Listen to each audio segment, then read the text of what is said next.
Hey y'all, it's Gary here with Rest, Rise, and Family Ties, and I hope y'all had a great Christmas and a Happy New Year's. And so I've just been out in the shop doing a little installation of the couple items that my wife got me for Christmas.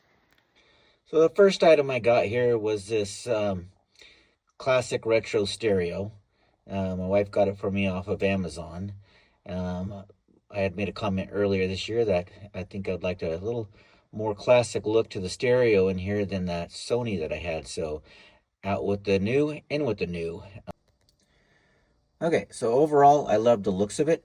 It looks very retro, fits the style of the pickup for the era.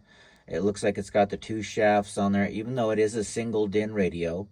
It does have three modes on it. You got Bluetooth, auxiliary in.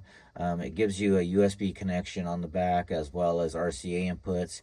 You've got your two sets of outputs on there for the front, RCA out to an amplifier, rear RCA out to an amplifier, and then a subwoofer output on there as well. The front faceplate looks awesome.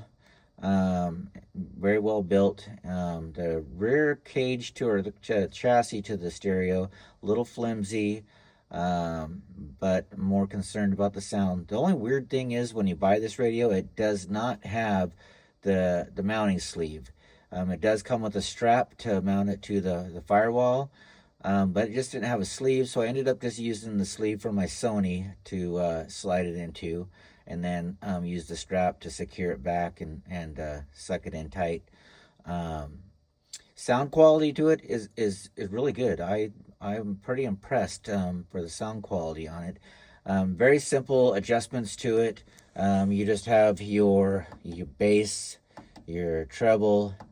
You've got balance, fader, EQ, loudness, subwoofer.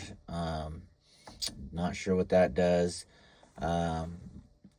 And you've also got, you cycle through your modes on here by just pushing one of these buttons here.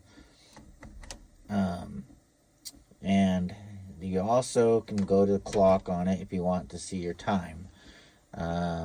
Tracks adjustment, you just basically turn the little back knob on here to the right or back to the left to switch your tracks up. Overall, I like the unit. You do get a little bit of Bluetooth noise though when you connect it to Bluetooth.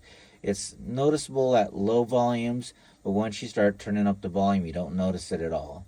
But for the money, I think it's a fabulous choice to give a classic look to these old trucks and get some of the newer features like Bluetooth.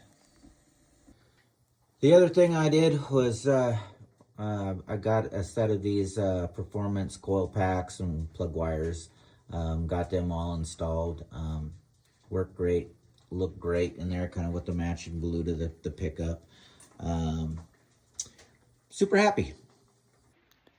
So my next project on the old truck, when I get around to having time to do it, I'll be replacing all of the U-joints and the drive line as well as the carrier bearing. I do have to replace the tail housing on that Turbo 400 transmission, as the bushing inside it's shot and it's leaking a little bit of transmission fluid out. So might as well get all that done in one shot. So I will talk to you guys later.